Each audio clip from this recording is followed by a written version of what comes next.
नमस्कार दोस्तों। 19 दिन, 6 राज्य और 16 बीएलओ की मौत। लगातार उन राज्यों से बीएलओ की मौत और खुदकुशी की खबरें आ रही है जिन राज्यों में एसआईआर हो रहा है। 12 राज्य हैं जिनमें 3 केंद्र शासित प्रदेश हैं। 1 महीने की मियाद चुनाव आयोग ने तय की। 4 नवंबर से 4 दिसंबर के बीच लगभग 50 करोड़ मतदाताओं को एसआईआर के दायरे में लाना है। बीएलओ को घर घर पहुंचना है, उनके इन्यूमरेशन फॉर्म भरने हैं, अपलोड करना है और यह सब करने के लिए जो वक्त दिया गया है बहुत दबाव का और तनाव का है। और ऐसी जानकारी, ऐसी खबरें आ रही है जो परेशान करने वाली है।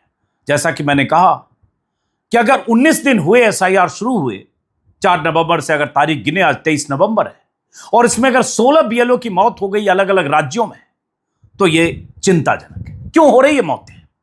क्या दबाव और तनाव वजह है? और दबाव और तनाव वजह है तो उसके लिए किसकी जिम्मेदारी है? और बेवजह क्या ये मौतें हो रही हैं? ऐसे सवाल हैं जिसका जवाब चुनाव आयोग को तलाशना चाहिए।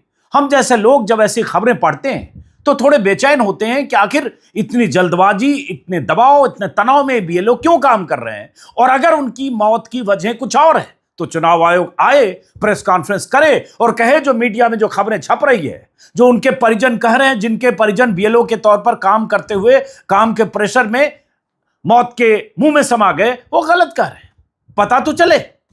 आज ही देखिए, दैनिक भास्कर में खबर छपी है, हेडलाइन है जो शुरू में मैं आपको बताया, 19 दिन 6 राज्यों में 16 बीएलओ की मौत। और ये लगातार खबरें आ रही है, बंगाल से, राजस्थान से, मध्य प्रदेश से, गुजरात से, तमिलनाडु से, केरला से, हर जगह से ऐसी खबरें आ रही है। चुनाव आयोग की तरफ से इन खबरों को पुख्ता तौर पर जिस तरह से सामने आकर इन खबरों के बारे में बताना चाहिए या वजह बताया जाना चाहिए, शायद नहीं बताया गया। अगर बताया गया तो कमेंट बॉक्स में आप बता दीजिए। लेकिन पहले उन खबरों पर आते हैं। और बिहार में एसआईआर की रिपोर्टिंग के दौरान मैंने देखा है, मैं चश्मदीद रहा हूं, आई विटनेस रहा हूं कि किस तरह से बीएलओ दबाव और तनाव में काम करते हैं। किस तरह से बीएलओ जो प्राथमिक विद्यालय के शिक्षक होते हैं, प्राइमरी टीचर होते हैं, चुनाव के वक्त उनकी भूमिका बूथ लेवल अफसर की होती है। उन्हें घर घर जाना है। एक बीएलओ के जिम्मे 900 से लेकर 1200 1500 वोटर हो सकते हैं। उनके घर जाना, एक बार नहीं 2 बार जाना, 3 बार जाना, फॉर्म भरवा कर लाना, अपलोड करना। मैंने देखा है कि बिहार में कितने दबाव और तनाव में बीएलओ थे, क्योंकि उन्हें उतने कम वक्त में वो काम करना था जो बहुत मुश्किल काम है। और यही वजह है कि बहुत जगह धड़ल्ले से फर्जीवाड़ा हो रहा था जो मेरे कैमरे में कैद हुए थे, जहां एक ही जगह किसी ब्लॉक ऑफिस में बैठकर या कहीं और बैठकर दनादन बीएलओ फॉर्म पर दस्तखत कर रहे थे या उनके फॉर्म अधूरे जमा कर रहे थे। लेकिन बिहार में जो हुआ सो हुआ। अब तो चुनाव हो गए, नतीजे भी आ गए। अब जो ये खबरें आ रही है, जैसे अलग अलग विपक्ष के नेताओं की तरफ से भी कहा जा रहा है, लेकिन उन खबरों को, उन सुर्खियों पर गौर कीजिए। जैसे आज ही खबर आई कि मध्य प्रदेश 24 घंटे में 2 बीएलओ की मौत, 1 लापता, 2 को हार्ट अटैक। मध्य प्रदेश के रायसेन में गुरुवार को बीएलओ रमाकांत पांडे की मौत हुई। परिजनों ने बताया वो 4 रातों से सोए नहीं थे। ऑनलाइन मीटिंग के बाद बेहोश होकर गिर पड़े, फिर बचाया नहीं जा सका। दमोह के सीताराम गोंड शुक्रवार को फॉर्म भरते समय बीमार हो गए, उनकी मौत हो गई। ये मध्य प्रदेश की खबर है। रायसेन के बीएलओ नारायण सोनी 6 दिन से लापता हैं। परिजनों ने कहा टारगेट, देर रात तक मीटिंग और निलंबन की चेतावनी से परेशान थे। क्योंकि ऐसा भी होता है कि बीएलओ को टारगेट दिया जाता है कि आपको 1 हफ्ते में, 15 दिन में इतने फॉर्म भरने हैं, जमा करने हैं, कलेक्ट करने, अपलोड करना है। और अगर नहीं करेंगे तो आपकी तनख्वाह कटेगी, आपको इसकी सजा, जो सरकारी अनुशासनहीनता या लापरवाही के बदले जो सजा होती है वो मिलेगी। ऐसा बिहार में बड़े पैमाने पर हुआ। बीएलओ सस्पेंड और उनके खिलाफ सख्त कार्रवाई हुई। तो ये भोपाल में शनिवार को काम कर रही बीएलओ कीर्ति कौशल और मोहम्मद लईक को ड्यूटी के दौरान हार्ट अटैक आया। दोनों भर्ती हैं। ये दैनिक भास्कर के हवाले से बता रहा हूं, कोई सोशल मीडिया की खबरें नहीं है, वायरल कहीं से आ रही है, अखबार में छपी है। हेडलाइन है, 6 नवंबर को दमोह में सड़क हादसे में श्याम शर्मा की मौत। दतिया के उदयभान सितारे ने 11 नवंबर को खुदकुशी की। अब इसी में खबर है कि गुजरात 4 दिन में 4 बीएलसी की मौत, 1 ने जान दी। बड़ोदरा में सहायक बीएलओ उषाबेन शनिवार को बेसुध हुई, अस्पताल में मौत।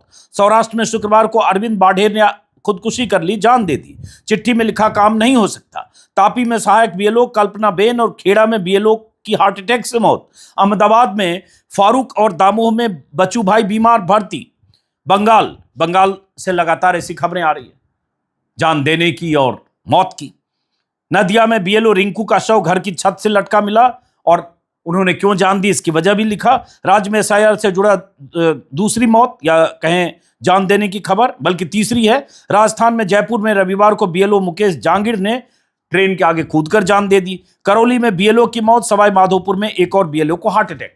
अब यह कहा जा सकता है कि इसमें बहुत सारी मौतों की वजह कुछ और हो सकती है, लेकिन यह पता तो चले कि ये अगर तर्क या दलील या वजह है तो ये चुनाव आयोग कह सकता है, या राज्य के जो वरिष्ठ अधिकारी हैं, जो राज्य के सीईओ होते हैं, वो कह सकते हैं और कहें ऑथेंटिक तरीके से, क्योंकि उनके परिजन जो कह रहे हैं अगर गलत है तो ये बात सामने आनी चाहिए। लेकिन कोई तो वजह है, ये इसमें कोई शक नहीं है कि बीएलओ पर बहुत दबाव है। जैसे मैं अपनी बात करूं, मैं गाजियाबाद में रहता हूं, एक अपार्टमेंट में। मैं यहां का वोटर हूं। 4 तारीख यानी 4 नवंबर, आज जैसा कि मैंने कहा 20वां दिन है। मेरे पास न कोई बीएलओ आया, न मेरे पास फॉर्म आया है मेरे घर परिवार में, बल्कि मुझे पता चला कि मेरे अपार्टमेंट में 2 या 3 बीएलओ आते। कभी बताया गया 2, कभी 3। एक बीएलओ से आज सुबह मैंने खुद बात की, दूसरी बीएलओ से हमारे परिवार के लोगों ने बात की, जो यहां 3 बार जाकर बात की गई। उनके पास मेरे फॉर्म नहीं है, मतलब अभी तक फॉर्म में भर नहीं पाया। मुझे पता नहीं कौन बीएलओ लेके आने वाला है, लेकिन इसके लिए क्या कहें, किसकी जिम्मेदारी है, कितना प्रेशर है, कितना दबाव है। और यह खबर यही नहीं है, जैसे मैं लगातार देख रहा हूं एसआईआर का डर, और जिस तरह से सर्वे हो रहे हैं, जिस तरह से उन्हें लगातार दबाव में, जैसे भास्कर में ही खबर है, भोपाल में 4 दिन में 50 बीमार, 2 को दिल का दौरा पड़ा। बीएलओ के बारे में, पिछले 4 दिन में भोपाल के 50 से ज्यादा बीएलओ बीमार हैं। इनमें 2 को हार्ट अटैक, 1 को ब्रेन हेमरेज हुआ। पश्चिम बंगाल में, जैसा कि मैंने कहा, महिला बीएलओ ने जान दे दी, और ये 19 दिन के भीतर ये सब हुआ। गुजरात और एमपी में 4-4 बीएलओ की जान गई, बंगाल में 3 की गई, राजस्थान में 2 की गई, केरला और तमिलनाडु में 1-1 की जान गई, और इस तरह से ये 19 दिन में हुआ है। तो ये जिम्मेदारी किसकी है? क्यों जाने जा रही है, या क्यों जाने दे रहे हैं? जाने दे रहे हैं मतलब क्यों जान बीएलओ दे रहे हैं? तो ये एक बड़ा सवाल है दबाव का, तनाव का, और इसको लेकर लगातार जो विपक्ष के नेता हैं उनकी तरफ से कहा जा रहा है कि भाई जो काम 3 महीने में होना चाहिए आप 1 महीने में कर रहे। जब मैं बिहार में घूम रहा था तो बहुत सारे बीएलओ ऑन रिकॉर्ड मेरे वीडियो में कहते थे कि सर 1200-1300 लोगों के घर जाना, 3 बार जाना, 2 बार जाना, उनसे फॉर्म कलेक्ट करना, फॉर्म भरने में मदद करना, कहीं और हैं तो उनके कागजात मंगवाना, और उसके बाद ये सब करके अपलोड करना, कहीं नेट नहीं है, कहीं स्पीड नहीं है, कहीं लोग घर पर नहीं मिल रहे हैं, और ये सब करने के लिए जो वक्त है बहुत कम है, टारगेट है वो हमारे लिए प्रेशर की वजह भी है। लेकिन वहां इस तरह की कोई अप्रिय घटना की जानकारी नहीं मिली जो इन सब जगहों से मिल रही है। अब इसमें कोई कॉन्स्पिरेसी थ्योरी खोजने लगे, कोई और खोजने लगे, लेकिन हकीकत यही है कि इतनी मौतें हुई। बहुत सारी खबरें मैं लगातार देख रहा था, पहली बार इस पर वीडियो कर रहा हूं। 2 more बीएलओज डेड। परिवार वाले उनके कह रहे हैं वर्क स्ट्रेस जो है उनकी मौत की वजह है। Impossible to work, BLO suicide note में लिखा, काम करना बहुत मुश्किल है। अहमदाबाद के टीचर जिनको हार्ट अटैक आया उनके बारे में कुछ खबर है। परिवार वालों का कहना है कि एक्सेसिव वर्क प्रेशर की वजह से वो बहुत परेशान थे और उसके बाद उनकी जान गई। BLO kills self in Gujarat, blames SIR stress in note. BLO ने जान दे दी। स्कूल टीचर राजकोट के 40 साल के अरविंद बढेर, और उसके बाद कहा गया कि अपने नोट में उन्होंने लिखा कि जिस तरह से अपनी वाइफ को लिखा कि वो स्ट्रेस में थे एसआईआर की वजह से। तो इस तरह से लगातार जगह जगह से ये खबरें आ रही है, और ये खबरें बहुत परेशान करने वाली हैं। लेकिन जैसे मैं देख रहा हूं भास्कर में, ये 4-4 दिन तक नींद नहीं। बीएलओ के परिजन बोले इस सर्वे ने जीवन भर का दर्द दे दिया। रायसेन में गुरुवार को बीएलओ रमाकांत पांडे की मौत हुई। परिजनों ने बताया 4 रातों से सोए नहीं थे, ऑनलाइन मीटिंग के बाद बेहोश होकर गिरे, जैसा कि मैंने कहा। और इसी तरह से अलग अलग जगह की इस तरह की खबरें आ रही।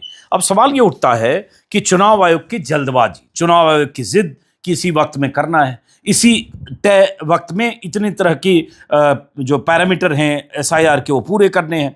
अब जैसे मैं देख रहा हूँ राजस्थान से जो खबर आई है, इसमें भास्कर में है कि टारगेट के साथ 2 घंटे में रिपोर्ट का दबाव। राज्य के बीएलओ बताते हैं कि टारगेट के दबाव से तनाव बढ़ रहा है। बीएलओ को रोज 200 वोटर के घर जाने, फॉर्म भराने और उसे डिजिटाइज कराने यानी ऑनलाइन अपलोड करना है। ऐसे में 18-18 घंटे काम कर रहे हैं क्योंकि उनको टारगेट दिया गया। तनाव इस वजह से भी बढ़ रहा है कि सुबह 8 से 10 बजे रात तक हर 2 घंटे में ईआरओ को रिपोर्ट भेजनी है। परिवार बच्चों के कारण महिला बीएलओ को ज्यादा परेशानी का सामना करना। ईआरओ मतलब जो एसडीएम होते हैं वो ईआरओ होते हैं, और डीएम जिला निर्वाचन अधिकारी होते हैं। जो प्रशासनिक अमला होता है वही चुनाव आयोग के मुताबिक उनके ये पद होते हैं। पदेन ईआरओ होता है एसडीएम लेवल का अधिकारी और पदेन जिला निर्वाचन अधिकारी डीएम होते हैं। उसी में अहमदाबाद में बीएलओ ने एक सोसाइटी के अनाउंस सिस्टम से 100 सदस्यों के फॉर्म 30 मिनट में बांट दिए। घर जाते तो 4 घंटे लगते। महिला बीएलओ की ड्यूटी श्रमिक बस्ती में लगी, वो दिन में काम पर होते इसलिए शाम को स्कूल में बुला लिया।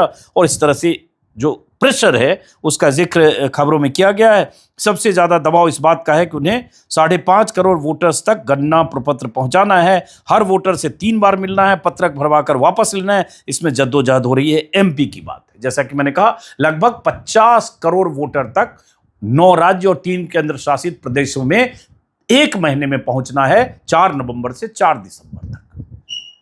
अब सोचिए दबाव का प्रेशर। प्राथमिक स्कूल के शिक्षक, साधन संसाधन की कमी होती है, कोई पैदल जा रहा होगा, कोई साइकिल से जा रहा होगा, और जो नहीं है उसके घर 3 बार जा रहा है। तो और इसी में कई बार होता है कि बीएलओ कहीं स्कूल पे बुला लिया या नहीं गया। मुझे नहीं पता कि मेरे यहाँ बीएलओ आज तक क्यों नहीं आया।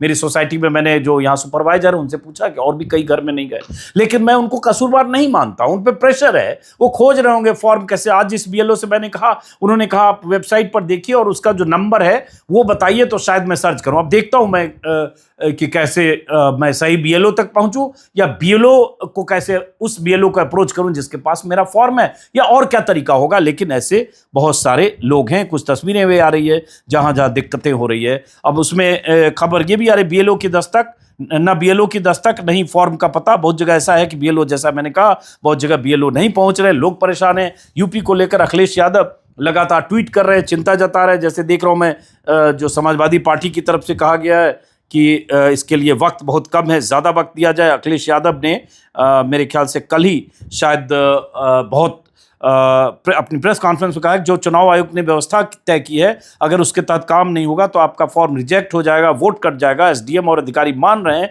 कि बिना तैयारी के एसआईआर हो रहा है, और इन्होंने बीएलओ की न ट्रेनिंग कराई न बीएलए की। ये अखिलेश यादव ने कहा है। जो चुनाव आयोग ने व्यवस्था तय की है, अगर उसके तहत काम नहीं होगा तो आपका फॉर्म रिजेक्ट हो जाएगा, आपका वोटर लिस्ट में वोट ही नहीं आएगा। तो जब एसडीएम अधिकारी सब ये मान रहे हैं कि बिना तैयारी के एसआईआर हो रहा है, इनकी कोई तैयारी नहीं हुई। इन्होंने कहा कि हमने बीएलओ को ट्रेनिंग दी है और बीएलए की ट्रेनिंग कराएंगे। न बीएलओ की ट्रेनिंग हुई, न बीएलए की ट्रेनिंग हुई। हमारे बीएलए तो चलो भाग रहे, गली मोहल्ला लोगों को जानते हैं, बीएलओ तो किसी को जानते ही नहीं है, गलियां नहीं जानते हैं। वो एक स्थान में बैठ जाते हैं, सेटिंग कर लेते हैं, वहीं से फोन करते हैं कि हम आ गए, आ जाओ अपना कार्ड ले लो फॉर्म। और फॉर्म जो आंकड़े बताते हैं चुनाव आयोग के, वो आंकड़े ये बता रहे हैं फॉर्म बांट चुके हैं पूरे, बता रहे हैं 99.48% फॉर्म बट चुके हैं। ये आंकड़े बता रहे हैं बीएलओ। अगर इतने फॉर्म बट गए तो इन सबको फॉर्म मिल गया होगा जितने खड़े हैं। फॉर्म बांटा ही नहीं और अपने कंप्यूटर पर डाल दिया कि फॉर्म बट गए हैं। तो इस तरह का जो काम हो रहा है ये बीजेपी के इशारे पे हो रहा है। बीजेपी के अधिकारी हैं, वो मनमर्जी करना चाहते हैं, मुद्दों में हार गए। महंगाई इन्होंने बढ़ा दी, पेट्रोल डीजल इन्होंने महंगा कर दिया, बिजली का बिल इन्होंने महंगा कर दिया, दवाइयां है नहीं, इलाज है नहीं, मेडिकल कॉलेज चला नहीं, जो सड़कें बननी थी बनी नहीं, टूटी टाटी हो रही हैं, एम्बुलेंस बर्बाद कर दी, पुलिस करप्ट कर दी, किसान की आय दोगुनी नहीं की, मंडी बनाई नहीं, मंडी बर्बाद कर दी। तो जब इनके काम नहीं हुए तो एसआईआर में उलझा करके और 3-4 महीने काटना चाहते हैं। अब बीएलए क्या होता है? बूथ लेवल एजेंट, जो पॉलिटिकल पार्टी अपॉइंट करते हैं, और वो चुनाव आयोग के पास उनके पास लिस्ट होती है कि ये बीएलए, जैसे बिहार में कहा जा रहा था 50,000 बीएलए आरजेडी के हैं, 52,000 बीजेपी के हैं, जो भी है। और बीएलओ हुआ बूथ लेवल ऑफिसर, जो चुनाव आयोग के नुमाइंदे होते हैं, जो प्राथमिक शिक्षक होते हैं।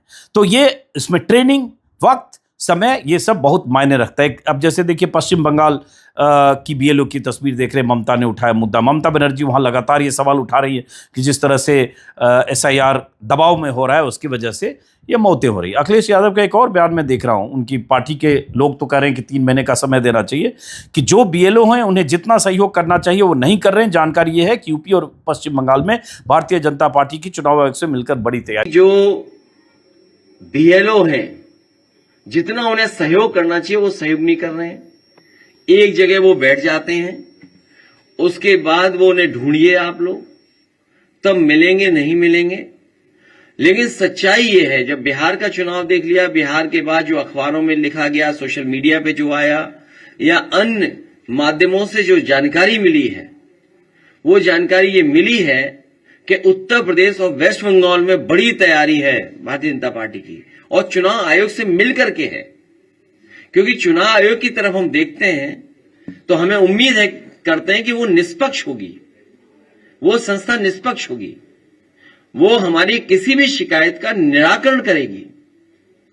लेकिन सुनने में आ रहा है कि 2024 की हार के बाद सबसे ज्यादा भारतीय जनता पार्टी और चुनाव आयोग फोकस कर रहा है वेस्ट बंगाल पर और उत्तर प्रदेश पर। ये तो पॉलिटिकल चलिए स्टेटमेंट है, लेकिन ये आरोप लगते हैं कि क्या इसके पीछे मंशा टारगेटेड ढंग से वोट काटना है, विपक्ष के वोट को काटना है, या किसी खास समुदाय को वेरिफिकेशन के नाम पर वोटर लिस्ट से बाहर रखना है। इस तरह के बहुत आरोप लगे भी हैं। और सुप्रीम कोर्ट में जिस तरह से चुनाव आयोग के मंसूबे के खिलाफ 6-7 याचिकाएं दायर की गई थी, योगेंद्र यादव, महुआ मोइत्रा, मनोज झा, एडीआर, पीयूसीएल, इन सब ने याचिकाएं दायर की। उसी का नतीजा हुआ कि सुप्रीम कोर्ट ने 8 बार सुनवाई की तारीखें तय की और आखिरकार उसमें आधार को इंक्लूड किया गया 12th डॉक्यूमेंट के नाम पर। नहीं तो चुनाव आयोग की जो मंशा थी बिहार में, ना जाने क्या होता। और जब सुप्रीम कोर्ट की सुनवाई के दबाव में जाहिर है चुनाव आयोग ने ढील भी दी। शुरुआती तौर पर जो कहा जा रहा था कि 10 दस्तावेज चाहिए। अब जैसे खबर देख रहा हूं कि भोपाल की खबर है, एसआईआर की दिक्कतें दूर करने वाला पोर्टल पहले दिन फेल, नहीं पहुंचे एसआईआर फॉर्म भरने में, मदद नहीं कर रहे बीएलओ। तो इस तरह से बहुत खबरें आ रही है। मैं सिर्फ ये मेरा मकसद है कि अगर चुनाव आयोग की मंशा संदिग्ध नहीं है, अगर चुनाव आयोग सिर्फ अपने जिद से जो बीएलओ को या सिस्टम को जो जितना वक्त देना चाहिए वो वक्त नहीं दे रहा है, तो चुनाव आयोग को इस पर पुनर्विचार करना चाहिए। और क्यों लोगों को लग रहा है कि अगर नहीं फॉर्म भरेंगे या जल्द अगर हम बीएलओ तक नहीं पहुंचे, बीएलओ हम तक नहीं पहुंचा, तो हमारा नाम कटेगा। और अगर देखें प्रथम दृष्टया चुनाव आयोग ने कहा है कि हर बीएलओ को 3 बार जाना है, तो बीएलओ कैसे 3 बार जाए? अगर 1200 लोग किसी बीएलओ के अधीन हैं, मतलब उसकी बूथ पर हैं, उसमें से मान लीजिए 400 ऐसे लोग हैं जो घर पर उपलब्ध अक्सर नहीं होते हैं, कहीं नौकरी के लिए जा रहे हैं, कोई काम धंधे के लिए जा रहे हैं, तो क्या करे बीएलओ? तो ये इसमें बहुत ऐसी गुंजाइश है कि फर्जी तरीके से फॉर्म भरे जा सकते हैं, अधूरे फॉर्म भरे जा सकते हैं, दस्तखत बीएलओ कर सकता है, बहुत जगह गलत बिना वेरिफिकेशन के किसी का बूथ किसी का नाम कट सकता है कि परमानेंटली शिफ्टेड है, एब्सेंट है, नहीं मिले, कुछ भी हो सकता है। और इस तरह की बातें बिहार में हमने देखी। वो करेक्शन हुआ जब बीच में जो 1 महीने का वक्त था जिसमें अब क्लेम एंड ऑब्जेक्शन का वक्त है, तो करेक्शन हुआ, चूंकि हाई कोर्ट में, माफ करें, सुप्रीम कोर्ट में सुनवाई थी। तो इस तरह की बहुत सारी जो जानकारियां आ रही है बहुत चिंताजनक है। इतनी जाने जाना चुनाव के पहले और माफ करें एसआईआर के पहले, उस पर चुनाव आयोग को भी ध्यान देना चाहिए। मेरा पर्पस ये है कि जो नागरिक है, जहां भी जिन राज्यों में ये हो रहा है एसआईआर, यूपी से लेकर बंगाल तक, केरला, एमपी, राजस्थान से लेकर तमिलनाडु तक, वहां के वोटर्स सजग रहें, सचेत रहें, ताकि आपका नाम ना कटे। इसके लिए आप भी बीएलओ से संपर्क करें। हो सकता है बीएलओ आप तक ना पहुंचे इस दबाव में और आपका नाम ड्राफ्ट लिस्ट में ना हो। आप सजग सचेत रहें, लेकिन कुछ जिम्मेदारी चुनाव आयोग की भी बनती है। जब इतने सवाल हैं, इतनी खबरें आ रही है, तो जिम्मेदारी उस संस्था की बनती है, उस संवैधानिक संस्था की जिसने एसआईआर कराने का फैसला किया है। तो फिलहाल लगातार हमारी नजर होगी।